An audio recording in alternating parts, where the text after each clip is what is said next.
Hello and welcome to KahindoTech. In this video, I'll show you how to block accounts on Twitter app. But before I begin, I would like to let you know that this video is brought to you by Amazon Prime. If you shop on Amazon, you can save a lot of money by getting an Amazon Prime subscription.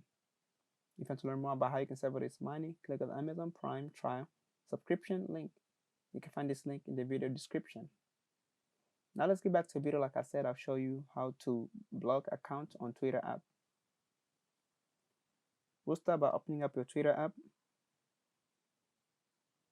Once you open up your Twitter app, you're gonna arrive on this main screen right here.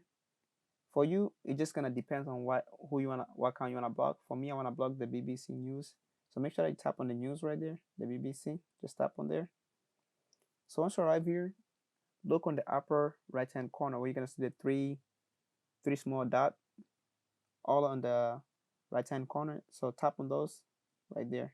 It's all over here, the three small dots. So tap there and select where it says block the BBC and just tap there, and they're gonna ask you, are you sure you want to block? And just select their block, and they're gonna say BBC has been blocked. And that's how you block accounts on Twitter app. If you have like any other questions, leave them in the comment section below, and don't forget to check out the Amazon Prime subscription trial. You can find in my video description. And thank you for watching.